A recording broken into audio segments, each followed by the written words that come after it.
Alright guys, thanks for coming out today. Like you said, Captain Bill and Hubbard from Hubbard's Marina. Today we're going to talk a little bit about nearshore and offshore fishing. Before we get started, everybody got a raffle ticket that's hanging out, right? Very cool. Alright, if you don't have a raffle ticket, you can come up and grab one. At the end of the seminar, what we're going to do is we're going to give away a free 10-hour all day for 2 guests and a free 5-hour half day for 2 guests. Come on up, man. And all you have to do is hang out for the seminar. Once we get rolling here, we won't hand out any more of these tickets. So you guys who made it here for the start of the seminar will be part of the lucky winners. So we're going to talk today a little bit about nearshore and offshore fishing. So whatever you guys want to hear about. Grouper fishing, snapper fishing, whatever it might be, don't hesitate to let me know.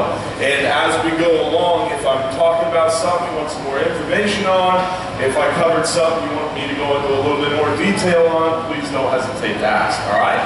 Like I mentioned before, I like to talk with you, not at you, so please don't hesitate to raise your hand at any time and let me know what you guys want to talk about.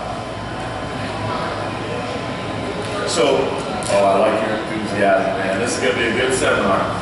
Hang on one second. So, one thing I did want to mention is we kind of start out with a little bit of a fishing report, what's going on. Right now, we are coming into fall. Fall is a great time for gag grouper. It's one of my favorite times of the year. Those transitional periods, a lot of times people ask, what's the best time to go fishing? When do you like to get out and go fishing? What's the best time of year? When can I catch the most amount of fish? In my opinion, one of the best times are those transitional periods, whether that be the spring or be the fall. In the spring, everything's cold, it's starting to warm up. In the fall, everything's nice and hot, starting to cool down. It really gets the fish moving. And you can get lucky and catch it in that transitional period where a little bit of the cold water bite's happening and a little bit of the hot water bite's still going on. Right now we have mackerel right here on our beaches, and we got kingfish on our doorstep. So the fall kingfish and mackerel run make nearshore fishing a lot of fun. Even if you've got a kayak and you don't have a boat, or you have a 10-foot John boat, or you have a little 25-foot boat you don't want to take offshore, the kingfish and mackerel run is a great opportunity for you to go out there and enjoy some great fishing near the beach. Before this red tide stuff started kind of moving our way, there was a ton of bait right on the sea buoy. 100 yards from the beach, you could literally kayak out there and catch your limit of mackerel, maybe even a kingfish or two. The bait since moved a little bit further from the shore, but it's still within easy John boat range of the beach, if you will.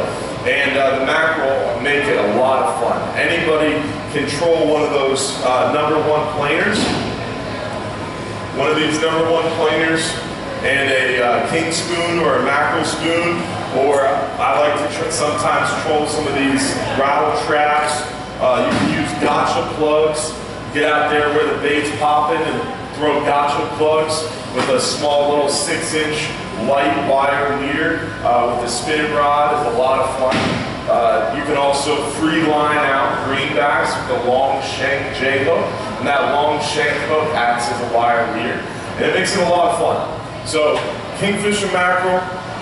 We've got gag grouper coming up as the water cools. Hogfish. It's a great time of year to start catching the hogs. The peak of the hogfish bite is typically around March, April, but they start biting well once the water starts cooling down, and they bite fairly consistently through the winter time. And then in the spring it picks up a little bit. Now keep in mind, as we come into the winter here in Florida, we have the cold fronts. And it becomes super important for you to time your fishing trips around that weather. A cold front is a low pressure system. A low pressure system has a huge effect on our fishery. What happens is, as that low pressure system approaches the Gulf, the fish get really excited. They know bad weather's on the way, and they will tend to go out there and feed super aggressively and really try to stuff themselves. So right ahead of that front or low pressure system, a hurricane is also a low pressure system. So you hear a lot of times when a hurricane's coming by that some commercial boat got caught in a hurricane and sank. That's why.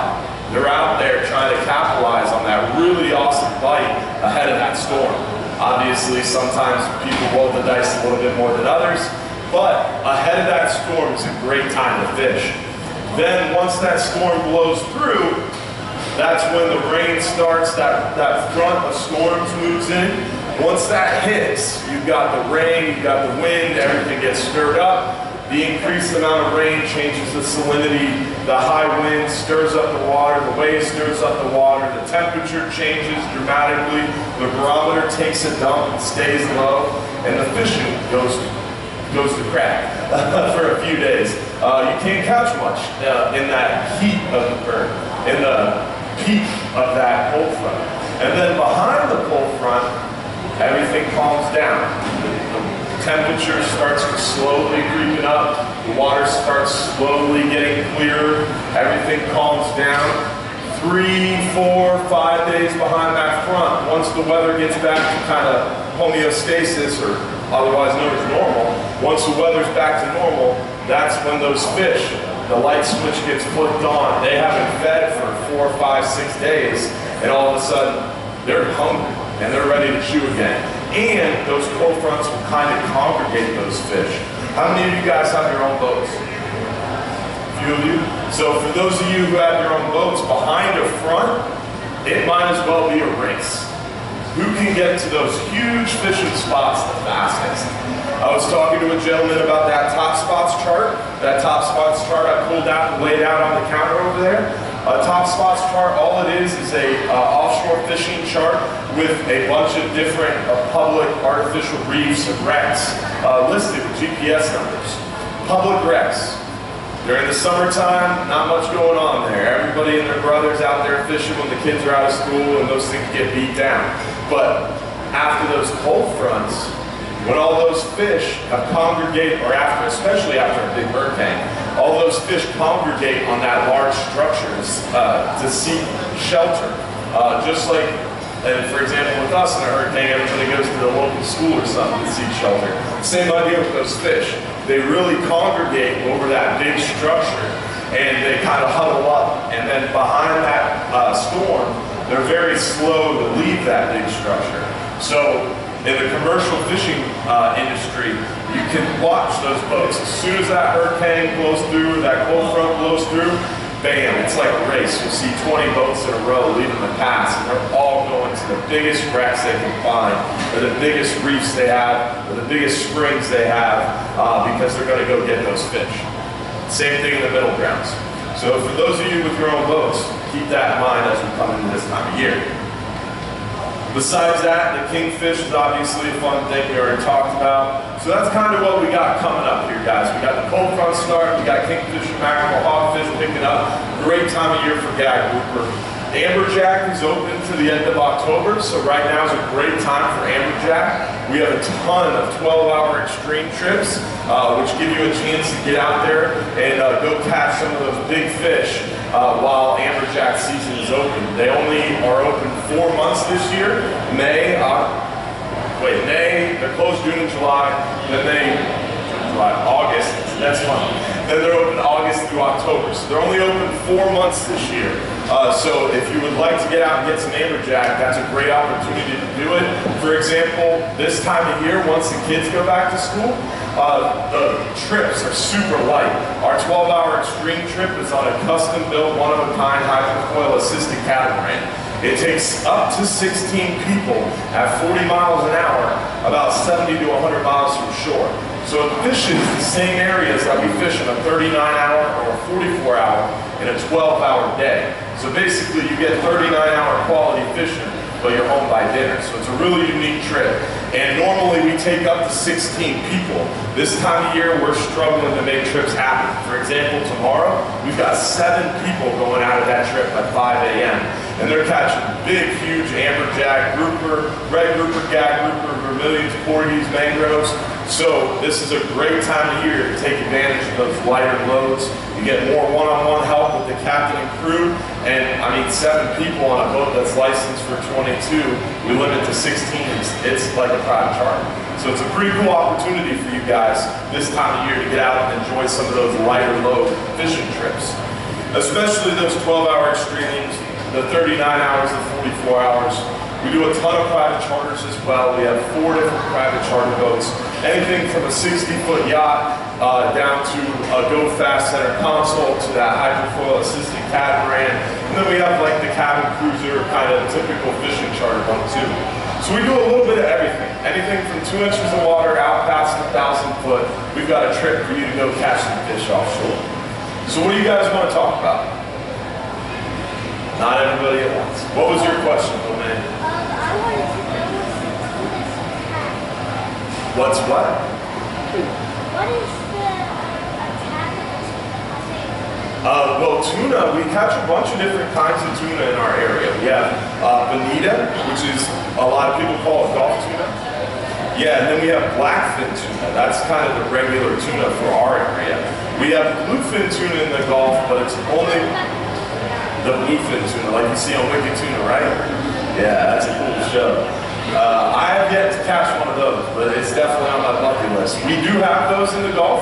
They're here for a very short amount of time, in the late spring into the summer, and they spawn up in the northern Gulf around Venice, Louisiana, the steamboat lumps, and their spawning area is actually a closed sanctuary, but you can get those fish transitioning, but it takes a really unique charter, like a 72-hour on the Mrs. Hub, where we're out there and we're trolling and using those big birds and doing some sword fishing and deep drop fishing. And I think someone has that planned in the audience, but definitely some unique opportunities there, and there's some big fish out there to be caught. But more common for us would be the blackfin tuna. We get blackfin tuna fairly regularly. We do see yellowfin tuna. We catch those. I would say that with confidence. But bluefin tuna, that would be life-changing for us. That'd be pretty cool. But there are plenty of billfish in our area. There's marlin. There's sailfish. We catch a fairly good amount of sailfish. We caught 2 in the past month.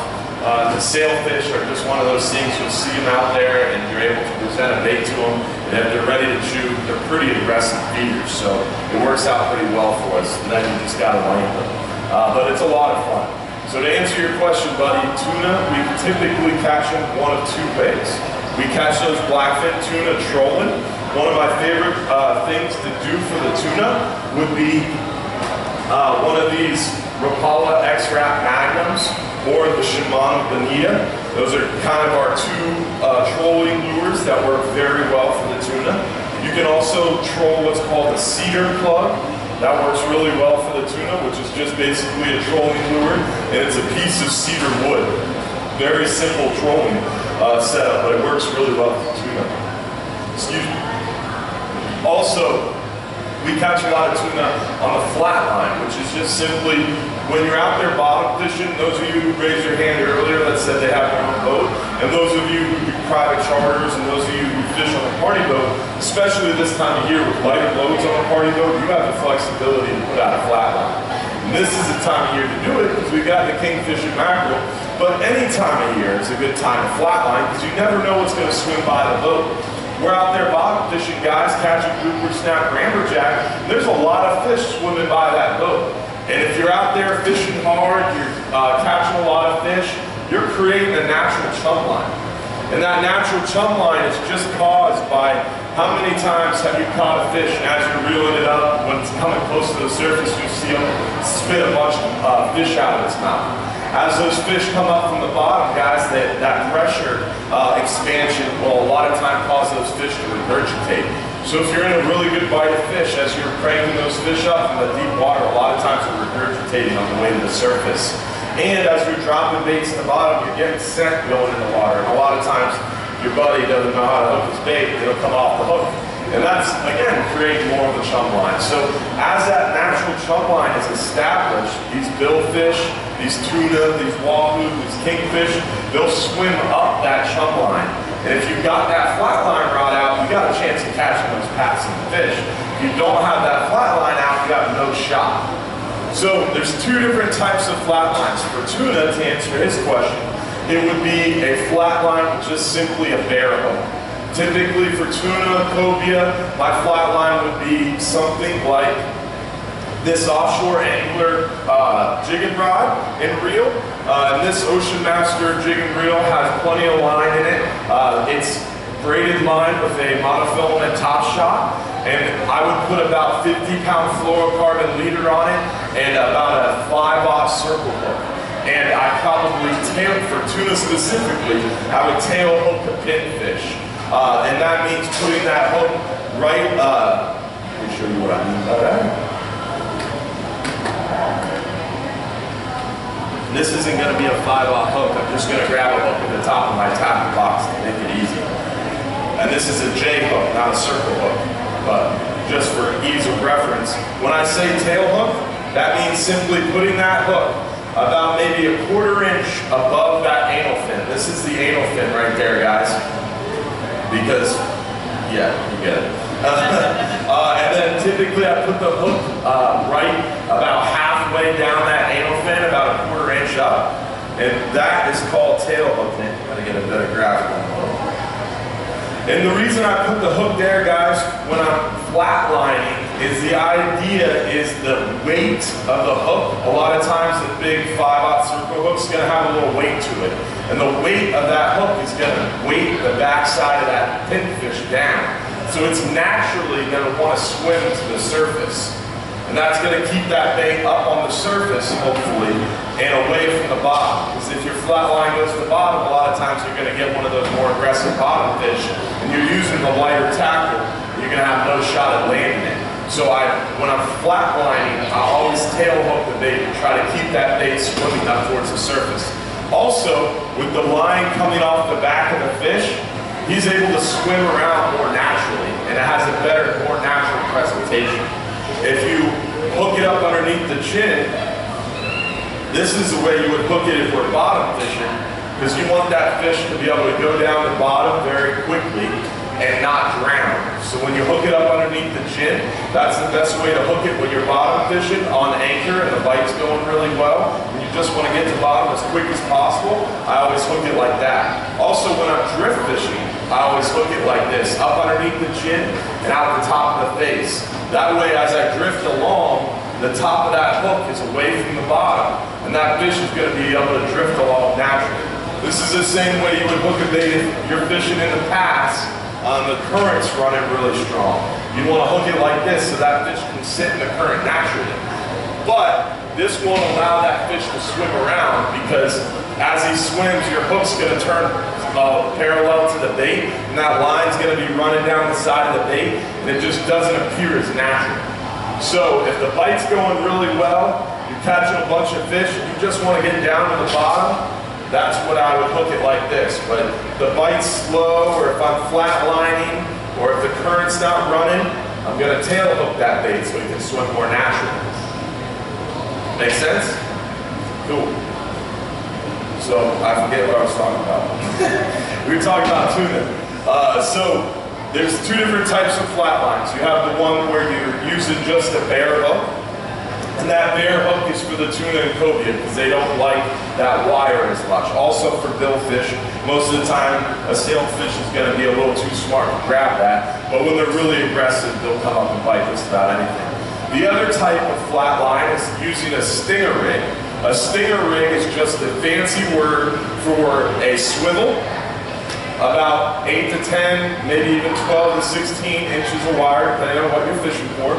So swivel, piece of wire, and then you have a J hook, and then another smaller piece of wire, typically around 4 to 6 inches, depending on the size of your bait, and then a treble hook.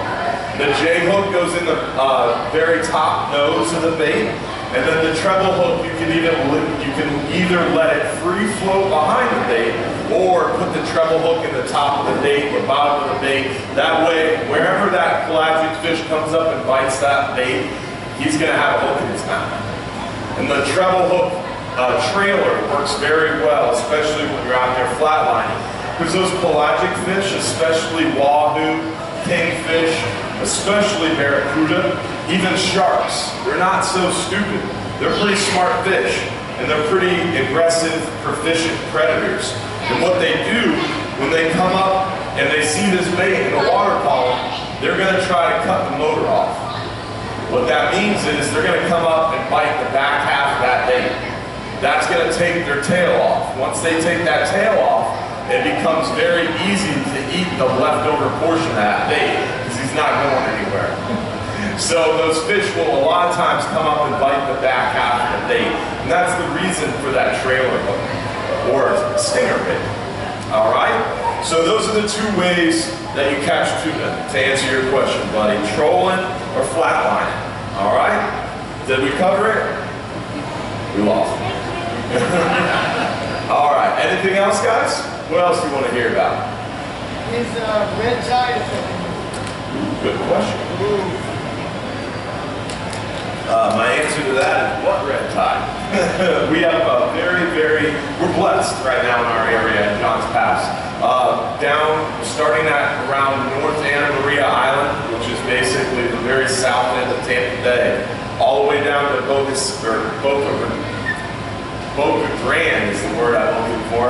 That area is really bad with red tide, unfortunately. South of Boca Grande is very spotty. Once you get to Marco Island, Everglades, it's clear. In Pinellas County, if you look at the FWC website and read the report, Pinellas County has red tide.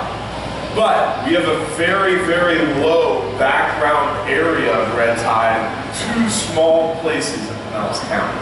A majority, 95% of Pinellas County's coastline has very low readings of red tide. And we've been out fishing southwest, west, and northwest, and we're not seeing dead fish out there. However, last night we were southwest on that 12-hour night snapper fishing off of Marina. We could smell the dead fish in the water, but we didn't have the breathing effects. We didn't have the scratchy throat, the coughing, and we didn't see any dead fish.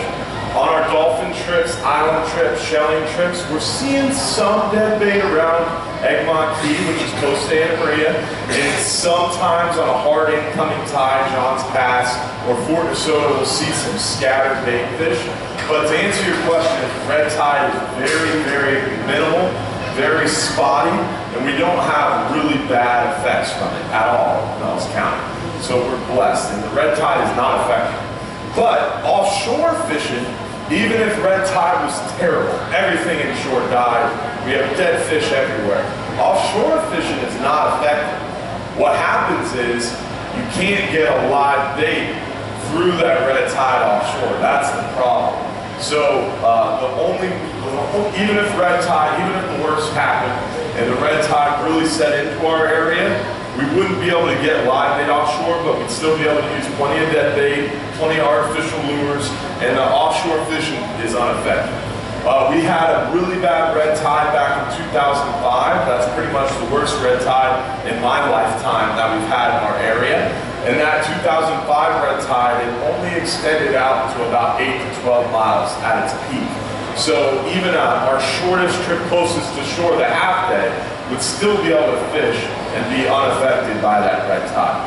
However, it does get into the back bays and get into our estuaries, and it will kill the next year class or the next recruitment class of our fishery offshore, because those fish, those gray snapper, those mangrove snapper, those lane snapper, those gag grouper, they all give birth and grow up and get big inside Tampa Bay and swim offshore. So red tide coming into the bay will not affect offshore fishing in the short term, but in the long term it can have a really ill effect. The 2005 red tide, that was really bad. The FWRI, or Florida Wildlife Research Institute, which is the research branch of FWC, they found that they found that 38% of the red grouper biomass on the West Florida shelf died when that red tide opened. And West Florida shelf extends from the tip of Key West all the way up to Appalachian Pole. So that is a huge area, and that is a huge number of red grouper that were affected by that red tide. So this red tide is nowhere near its breadth or depth or concentration. However, from Boca Grande up to the south end of Tampa Bay, it is pretty bad. But luckily in our area it's not bad, and luckily offshore it's not gotten that bad. It hasn't spread out there too much. I'm at home praying for a light hurricane or a big, hard cold front. You don't catch people doing that much, but that's what we need. A little tropical storm with a lot of rain and a lot of wind, or a Category 1 maybe that does a circle and disappears would be nice, or a really hard cold front. Because once the water starts cooling down, a lot of that stuff will go away. But to answer your question, red tide's not affecting our operation at all, other than it's scaring a lot of people. There's a lot of misinformation out there. A lot of misinformation. National news is saying, well, the toxic algae bloom on the west coast of Florida. No, it's not the west coast of Florida. It's a very small portion of southwest Florida. But thank you for your question. Got me up on my soapbox. What?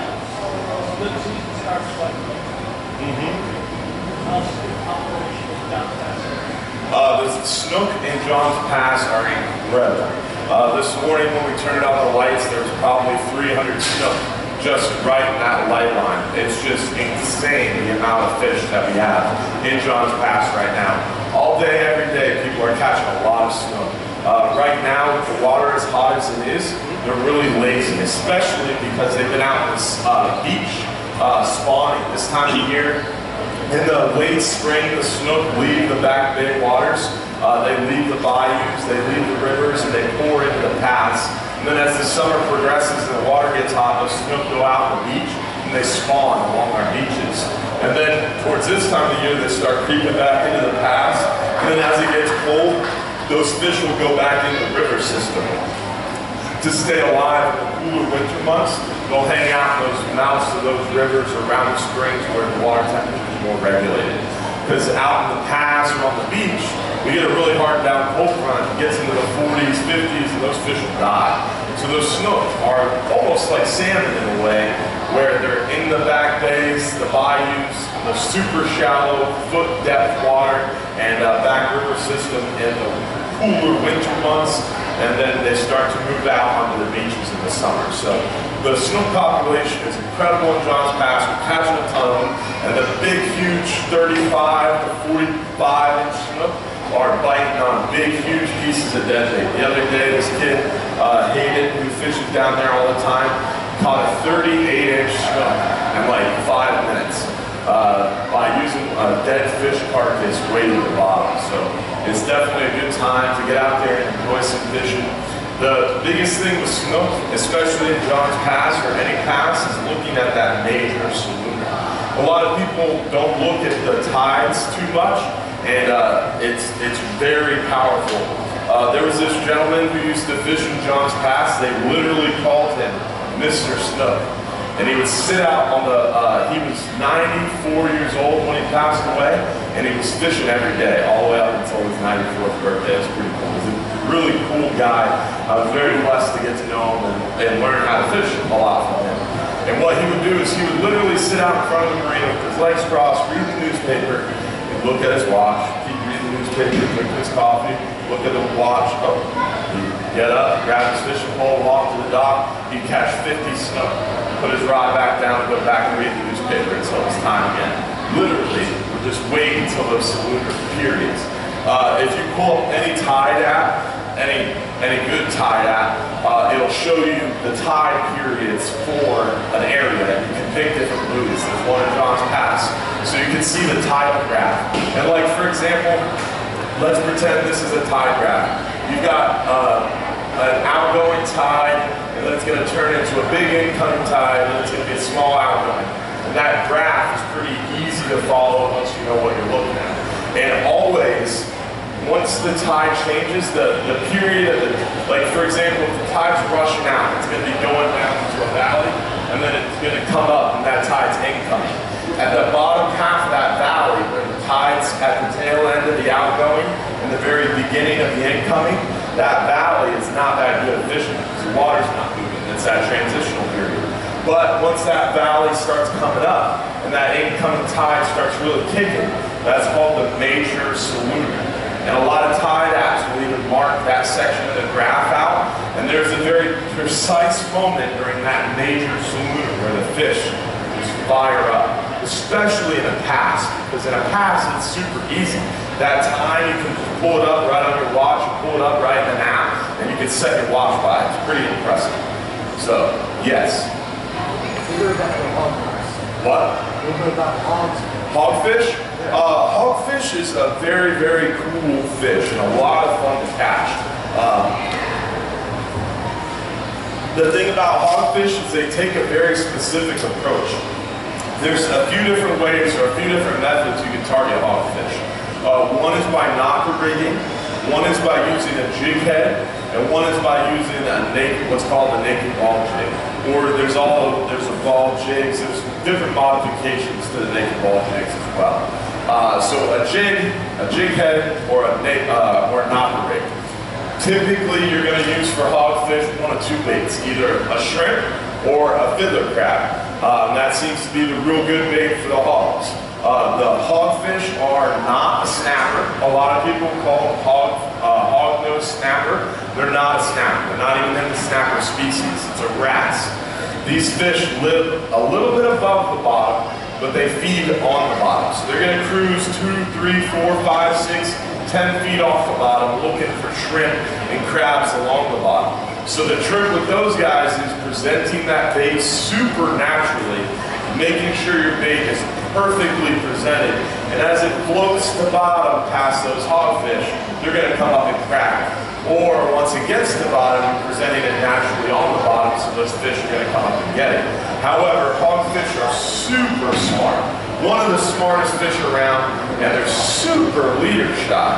So you have to use very light tackle, and you have to make sure you know what you're doing, or at least fake it till you make it, or get lucky. So the hogfish, because they're so leader shy, they're going to be the very last fish to bite. So for example, when you get on a spot, on a typical fishing spot, when the fishing's average, you drop the anchor, everybody drops their baits, everybody starts getting bites. And the bite's going really well, everybody's catching fish, and then you get to a point where it's like, all right, the bite's kind of average now. Nothing's really changing, we're not catching a bunch of them.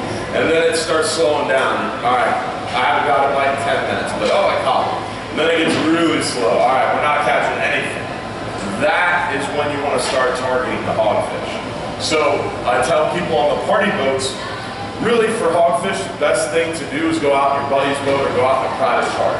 That way you can anchor up on a spot and soak the heck out of it, and that's how you catch hogfish. You got to sit on a spot for a really long time, because you have to get past those more aggressive fish, and then you'll have an opportunity for those less aggressive, leader shy, super smart hogfish.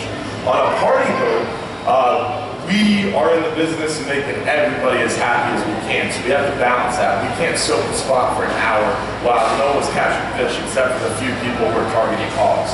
But what you can do on the party boat, for example, is towards the second half of the spot. Once the bite starts slowing down, the captain's going to walk up to the wheelhouse, start looking for the next spot, start putting the next spot on the GPS, and that's when you're going to try to hit those hogfish. For hogfish, what I would use tackle-wise is typically a spinning reel. The reason why is this is pretty much the only time that I would use a spinning reel is if I'm knocker rigging or trying to flip my bait out to a mahi-mahi or something that's passing. So typically spinning reels aren't that common for offshore fishing, and I don't recommend them for offshore fishing.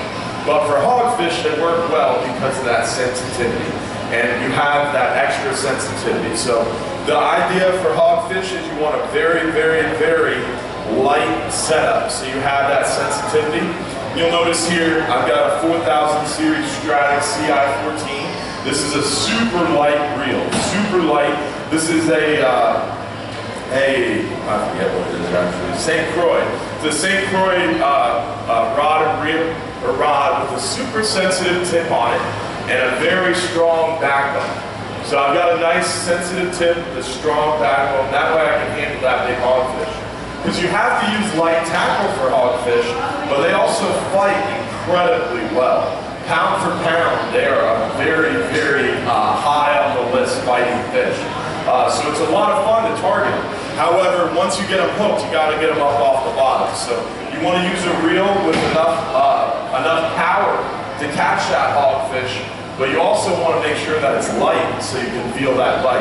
So you have to find that mix of what reel am I going to use that's super strong, but also super light. Same thing with the rod. What rod am I going to use that's super strong, but also super light? So it's very delicate balance for that hogfish. Same thing with your hook and your line. Typically for the leader line for a hogfish, around 30-pound fluorocarbon is a sweet spot. 40-pound is better, but a lot of times you won't get a bite. 20-pound will get you more bites, but you're going to lose a lot of fish. So that 30-pound fluorocarbon is kind of my happy place for hogfish. And the trick with hogfish is, again, you need that sensitivity. It's a super light bite most of the time, and you're using shrimp, and as soon as you get a little nibble, that shrimp is gone. So it's very frustrating. So you want that sensitivity. So for hogfish, typically you're going to be using almost all braided line. Notice in the school it's all braided line. And then you have probably about a 15 to 25 foot lead. You do a line-to-line knot, fluorocarbon, 15 to 25 feet of it, a line-to-line knot to your braid, and then either that knocker rig style setup, and this is a knocker rig, guys, which is just simply an egg sinker on the main line that's able to float freely between your hook and as far up that leader or as however long this leader is. So if I'm using a 25-foot fluorocarbon leader, this weight is going to be able to go to my hook all the way 25 feet up to that knot where my line-to-line knot is. And the idea behind that knocker rig is as your lead gets further from your hook, the slower that hook is going to descend to those fish. So as that weight separates, that hook's going to slow down and it's going to look more and more natural. So the idea is you flip this out and you just open the bail and you let the line go. And as that goes to the bottom, that weight's going to get further from the hook and it's going to look more and more natural. And by the time it's 2 to 10 feet off the bottom where those hogfish are, that's almost going to be like it's free line.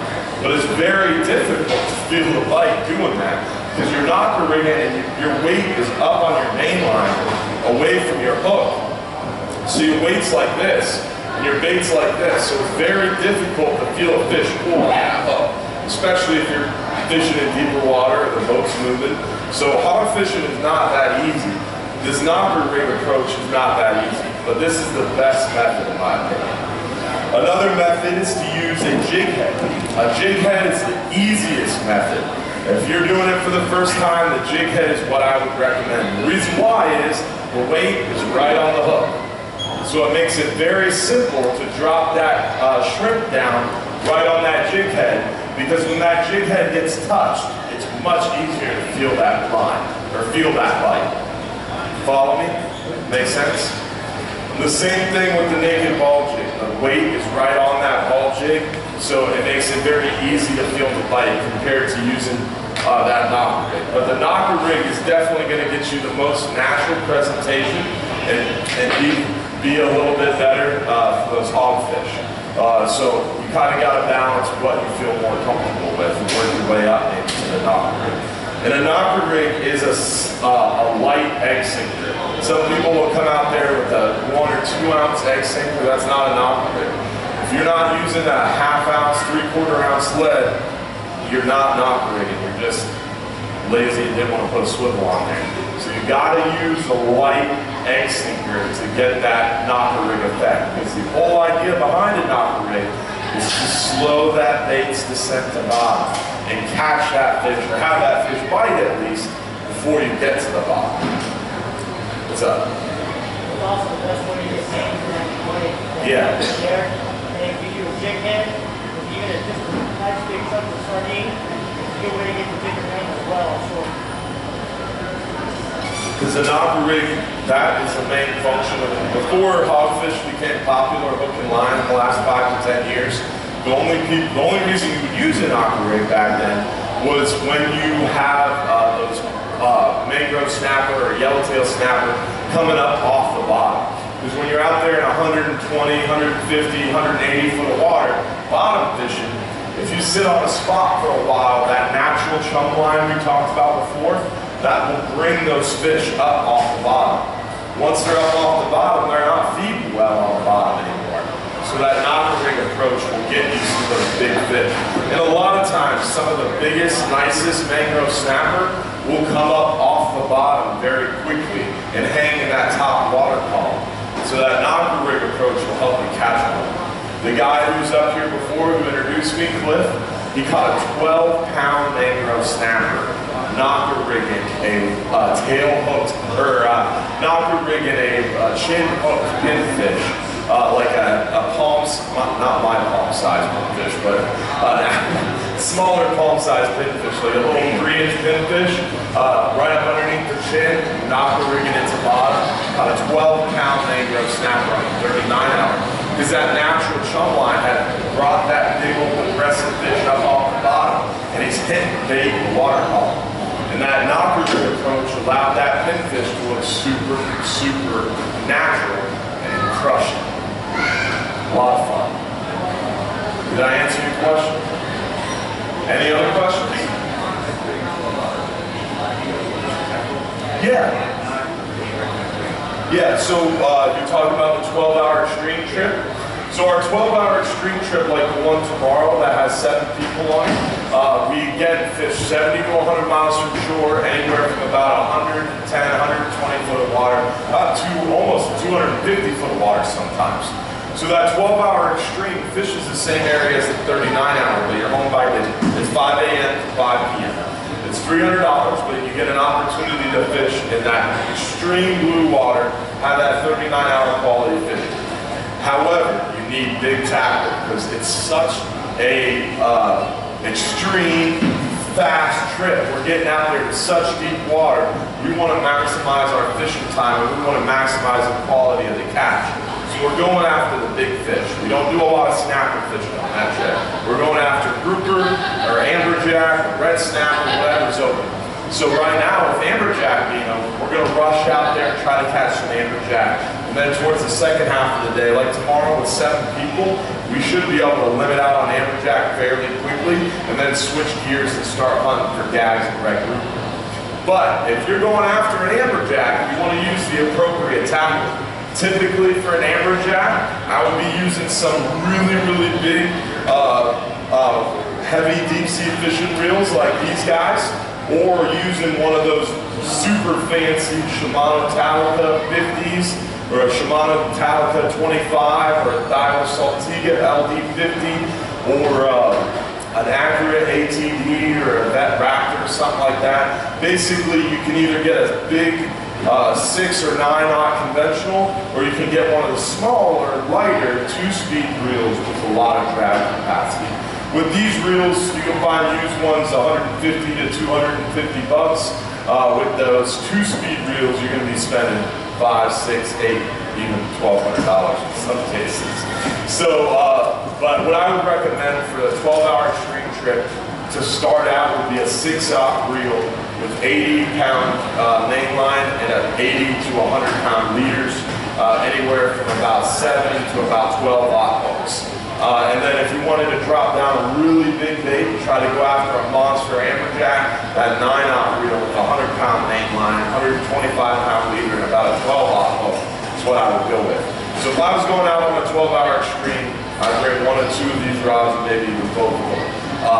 Or my Daiwa LB50, which is this Saltiga here.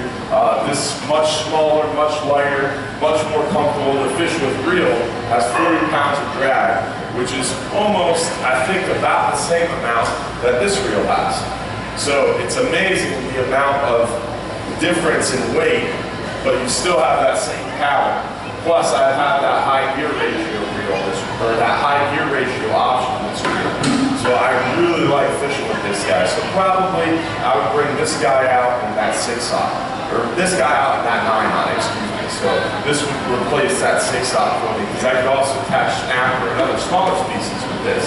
And then I'd have that big old broomstick if I wanted to drop down a big live bait. But to answer your question, yes, we do rent tackle on all of our trips except for our 63 out. So if you wanted to come out fishing on one of our party boat options, your tackle rental option is available. You can bring your own specialty tackle, or you can rent a rod and reel. The cool part, what I think is the cool part about Hubbard's Marina is I spend a lot of time on our website. So our website, hubbardsmarina.com, under fishing trips, you have a list of all our fishing trips. And you can click the name of the trip, and it's got a bunch of information. And we're adding to that now that we slowed down a little bit. I'm spending a lot of time on our website. One of the examples is our 5-hour half-day page. I changed it from 1 page of text. Now it's 8 pages of text. It's a little ridiculous. So I'm going to try to go through the website and do that with each one of the pages, so you have a ton of information there. So you can just read the bullet points, or you can read the whole thing and have all the information. But our website does have all that. Plus, like what we're doing now, guys, here at Bass Pro Shops with this camera roller, that stuff goes right on the website too. So under fishing trips, there's a fishing tips page. There's a bunch of different articles and tips and videos in my seminars right there for you too. We have our frequently asked questions page that details all the different trips, what rental rod options you have. So the website is a great resource. And the brochures that you guys all have on your chairs have that website on it. There's more brochures up here as well if you need to grab them. But to answer your question, I'd probably recommend a 6-aught reel with 80 longer contest. And we do rent rods. It's $15 to rent rod and reel, or you can bring your own. Robert? You use a 30 line. A 30 wide would work, yeah, but that's a little small. It depends on the drag. Nowadays, with these different reel companies and reel manufacturers, everybody's got different names for different sizes. Like the Talicas we were talking about before, the Talica size is 16, 20, 25, and 50. And the 50 is as big as a 9-aught, whereas the 50 in other companies are small like a 4-aught. So it's very difficult nowadays to talk about reels unless you have a photo of it or it's some dimensions of it. So most of the time I talk about drag capacity. Snapper fishing, 15 to 25 pounds of drag is all you need. Grouper fishing, red grouper and smaller gags, 25, 30, 35 pounds of drag is all you need. For amberjack and some big leviathan fish, 40 pounds plus is all you need. They make reels nowadays with 65, 70, 80 pounds of drag. Well, let me tell you, I'm a big guy. I like to think that I'm a strong guy, and you cannot physically hold any more than about 45, 50 pounds of drag. It's impossible. One of the coolest things I did was at Tackle Shack, we were doing what's called a kayak mothership trip, where we put a bunch of kayaks in the water 100 miles from shore, let them paddle around and catch big fish from their kayak, which is pretty cool. But what we did to qualify people was we put them in a kayak in a pool and made them try to pick a weight up off the bottom. So we tied a 5-pound weight to these fishing rods, and no one could lift it off the bottom. We're like, and so we pull it out of the pool, and when you try to pick up a 5-pound weight off the floor with that fishing rod, it's really, really hard. I struggled, very difficult to try to pick a 5-pound weight off the bottom with this rod. And that's how that bend of the rod, pulling dead weight off the bottom is very difficult. So you're using physics to catch these fish, not brute strength. And that bend of the rod is what's fighting the fish. So when you're fishing in 150 foot of water for a big grouper, a lot of guys will come out and use these little 5 and 6 foot rods. You don't want that. The longer the rod, the more the rod bends, and the more the physics of that bend is what's fighting the fish. The shortest rod I'll fish with offshore is 6.5 foot. But for most of my longer, bigger grouper rods, there's a 7 foot. All these big heavy things that I have up here are all 7 foot. And if my boats had a taller roof and my truck was bigger, I'd be having 8 foot rods. Because the longer the rod, the more that rod bends, the more you're not fighting the fish with your arms and back. The rod is fighting the fish. Also the stretch of that monofilament line. When you're fishing for big fish, like grouper or amberjack, that monofilament line is what's fighting the fish, because that stretch of that line is going to tire out the fish for you instead of your arms and back. I forget what the question was. Did I answer it? Water temperature and barometric pressure, does that affect you guys?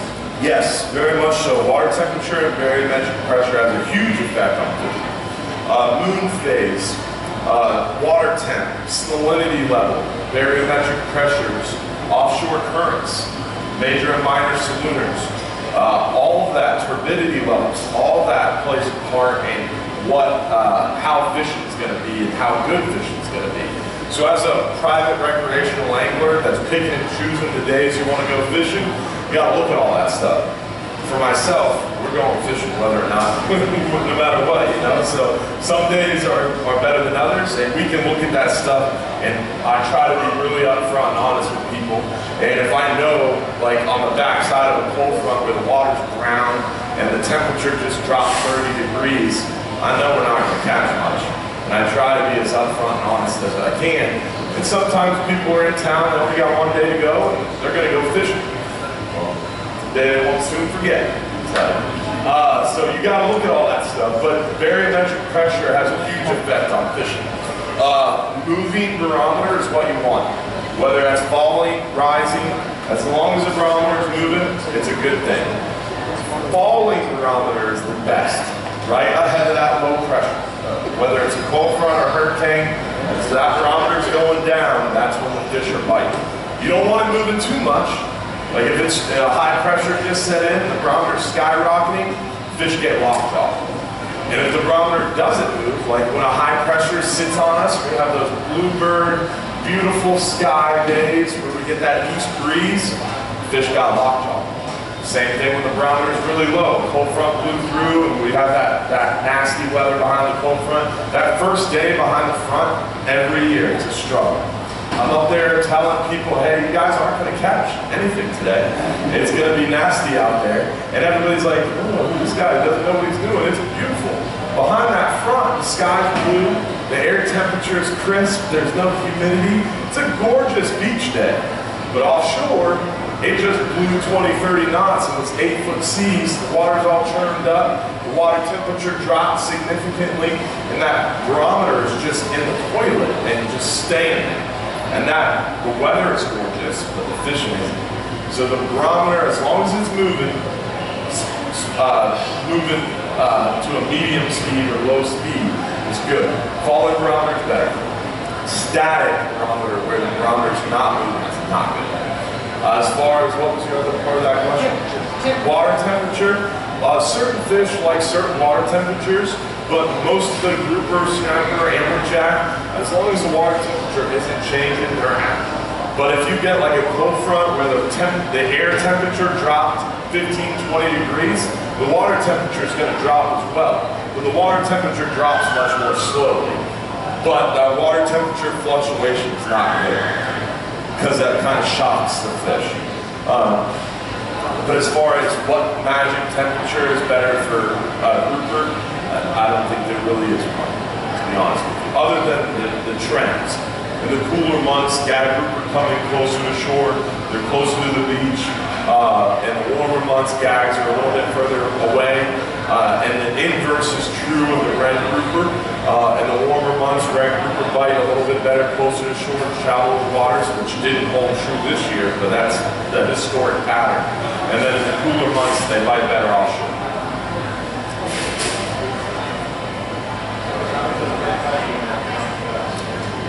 We covered that a little earlier in the seminar, so I'm not, no worries, I'm not going to belabor the point, but there's not much red tide, if any, in the Gulf Pass. Any other questions? What? The products? I like that you said, yeah. One of the things up here is the cleanse oil. This is how I maintain my rods and reels. Cleanse oil is a great product. It cleans, lubricates, and protects. They have a firearms field and range version. They have a marine tackle version. Basically, it's a really easy thing. Rod and reel maintenance is huge. You buy these huge $500, $600, $800, $1,200 setups. You don't take care of them, they're not going to last long. And these new fancy 2-speed reels are awesome. I love these things, but they are not like these old school, I'm going to knock myself out that way. They're not like these old school beasts here, these big Penn Senators and Daiwa 900Hs and 600Hs. These things are pretty bulletproof, and they're sealed. These new fancy 2-speed reels are bad to the bone fish catching machines, but they don't make a sealed 2-speed anymore. These things literally have holes in the bottom of the reel for God knows what, but they just fill up with salt water. So if you're not taking care of these expensive reels, they're going to freeze up on you very quick. Whatever it is, a Shimano Talica, a Daiwa Saltiga, some of the highest end Accurates, they all have those portholes in them. And I've always wondered why. Basically, it's a grease fitting is the idea behind it. But just like you can put grease into it, salt water can get into it too. So when you're done with the fishing trip, what I always do is I'll cut my tackle off my rods, unless I'm going fishing the next day. If I'm going fishing the next day, I'll set up my tackle like this. That way, my hook, I'll just show you real quick. So instead of putting my hooks down by the reel, I'm going to put my hooks up on the rod. The reason for that is I can wrap my leader around by the side of my spool. My lead's going to be hitting the foam of my rod, not the gel coat of the rod. Because if that lead's hitting that gel coat, it's going to crack it, and that rod's going to have a weak point.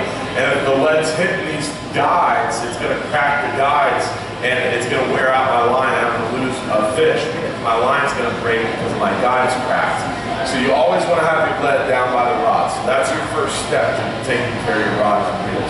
Next step is, once I'm done for the day, I back down the drag. You have to back down your drag. If you store your rod and reel with the drag locked down, that drag's, what a drag is made up of in these reels is it's just simply a piece of material similar to some reels have carbon fiber drags.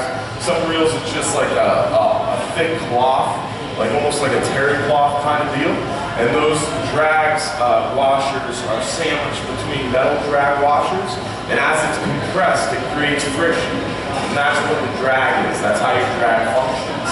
So if you store your rods and reels with those things compressed and the drag locked down, those drag washers are going to lose that ability to create friction. So you're going to be crushed all the time and flat. So I always back my drag off a little bit. You don't want it super loose because you don't want all those things wide apart to let salt in between either. So I back the drag down a little bit, but keep it tight enough to get a good seal.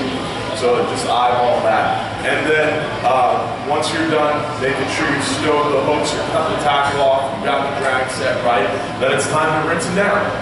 Never do direct pressure, just light mist through the rod, light mist on the reel, and then I'll direct pressure the rod, make sure all my eyes and my reel seat has good direct pressure, no salt. And then I'll just simply take it and spray it down with plentiful, because that's going to clean the reel. That's going to lubricate the reel, and it's going to protect it from corrosion. And it also removes salt. No salt will be able to touch the reel with that on it, because that will actually suspend the salt and eliminate it. You'll be able to rinse it off next time you use it. That's why I really like that product. Plus, it's a penetrating liquid. You can literally put that in a dish, put a lag bolt in it, and you can watch the product climb the threads of the lag bolt. That's how good it is at penetrating. So I really, really enjoy that for my firearms, my truck, my grill, my reels, everything. And then the Super Shrimp product up here is for, it's by Aquatic Nutrition Chum. They make a bunch of different kinds of chums. The Super Shrimps is for hogfish. For those of you who raise your hand, you have your own boat. What we do on the party boat and what we do on our larger group charters is we have the ability to anchor on the spot, tell everybody, hey, drop down squid. Everybody drops down squid and we catch the white grunts, the porgies, the sea bass, we get those aggressive fish out of the way, and then we can be like, all right, everybody drop down shrimp. And that's when we can target hogfish. Because we have the ability of everybody on the boat getting rid of those more aggressive fish. If you're out on your buddy's boat, your own boat, you've only got 4 people on the boat, it's going to take you a long time to get those other more aggressive fish out of the way. Or you could just cheat by using some of the Super Shrimps. What this is, these are heavy pellets, and they sink to the bottom super fast. Most chum, when you throw it in the water, it's going to float on the surface, and it's going to have to get wet, and then it'll slowly sink to bottom. And by the time it hits bottom, you're fishing over here, or you're fishing right here, but your chunk's not gonna hit bottom until it's way back there, way off the spot. You're actually pulling fish away from your spot. Whereas with that super shrimp, because it sinks so fast, you can just toss it a little bit up current and it's gonna hit the bottom right where you're fishing. That's gonna feed those other more aggressive fish, and it's gonna get those puffer fish nice and excited because it's made up of some sort of formula with shrimp. I don't know, it works. It works well. I believe in the products, and that's why I have up here. I think that's everything I got up there. I do have some, after our seminar's done, I do have some samples of the cleanse oil. You're welcome to come up here and grab some if you want. I think I have time for one more question. Anything else? All right, what's up? Once you go on the radio, you guys have to go no, you're more than welcome to use braided if you're using a monofilament top shot. Any party boat or any large group charter boat that you go on anywhere in the entire nation, that's the same rules kind of for braid. Unless you're in New York, or we'll just tell you, no, screw you, you can't use any braid. I love New York and New Jersey, they just get away with everything up there. No customer service, but hey, they enjoy it. What we do is, as long as you're not causing a problem, it's not an issue. So if someone comes out there with braided line, they're using a nice long top shot, they're minding their fishing etiquette, not tangling everybody up, it's not an issue. But you get someone out there who doesn't know what they're doing, they're using braided line all the way to their swivel, they're using light lead or the current's running, they're tangling everybody up down the side, yeah, you're gonna have to come up and either tie them over the top shot or ask them to switch to a rental rod. But to answer your question, do we allow braided line? No. Unless you're using a top shot and not causing an issue, then it's okay. The top shot is very important. The top shot creates a shock absorber. The top shot allows you to not lose fish. When you're fishing braided line is awesome inshore on the flats. Braided line is awesome when you're offshore vertical jigging. Braided line is really good for trolling. Braided line is really good for shark fishing is back. But for bottom fishing, for grouper and amberjack, bottom braid is terrible. For bottom fishing for snapper, as long as you're using a top shot, braid is really good. You have to have that top shot. So what happens is once you start cranking on those fish and get them up off the bottom, that fish is going to start fighting and shaking his head, and that braided line doesn't have any shock absorption in it. So it's going to tear a hole in the side of that fish's face, and you're going to come unbuttoned really easy. When braided line first came out, I was all excited. Oh, I'm going to fill my reels with braid first trip out. I'd reel, get the fish up off the bottom. I'd be 20, 30 cranks up off the bottom, and all of a sudden they just come unhooked. It was so frustrating. And I finally started getting some of those fish to the boat, and they had huge 2 or 3 inch holes in the side of their face. Because they're down there fighting me, and that braided line is just ripping a hole in the side of the fish because there's no shock absorption. Whereas if you add a monofilament top shot on top of that braid, it's like the suspension on your truck. It's going to give that fish some shock, and it's not going to allow him to tear that hole and spit your hook. So you're going to catch more fish using that monofilament top shot. So to answer your question, yes and no. All right, I think we're pretty much out of time here, guys. Hopefully you enjoyed the seminar. We do one of these seminars every month at Bass Pro Shops, except for red snapper season, which is over now until next year. So every month we'll be here typically around the third week of the month. And then every Sunday night at 8:30 p.m. we do a live fishing show, or it's more like what we did here today, Q&A.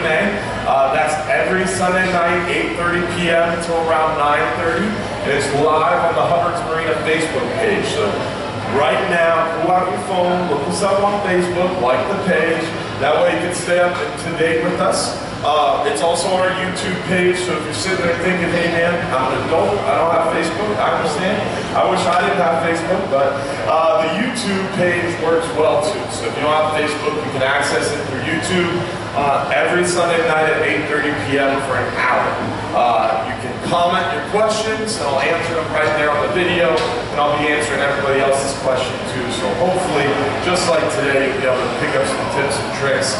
And coming soon, we're going to be giving away free trips during those videos as well. So definitely stay tuned Sunday nights for that live fishing show. Everybody has a brochure on their chair. If you don't have a brochure, we have plenty of brochures up here. We also have the coupons on the chairs, or at least the chairs that were here when we started. And these coupons are good for 10% off a 5-hour half day or 10-hour all day. So if you don't win the free trips, at least you got a coupon for those half-day trips. We have plenty of those up here as well. I have some samples of the cleanse oil if you want to come up and grab some. After the seminar, we'll set this out here. And I personally run our Facebook and YouTube and Instagram pages. So if you ever have any questions, you can message me through the Hubbard's Marina Facebook page. But my favorite is email. So you can grab my card up here, it has my email on it. Ignore the cell phone, don't call me there. Just email me, all right? What's up? Unfortunately, man, try to keep it fair for everybody.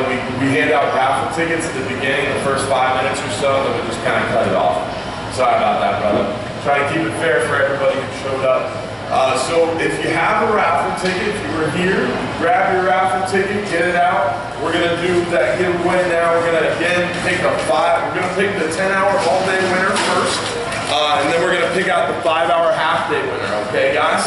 So 10-hour all day first, and then followed by that 5-hour half day. Cliffy? Yeah. Yes. Yeah. Before we I got the magic ticket. Before I forgot.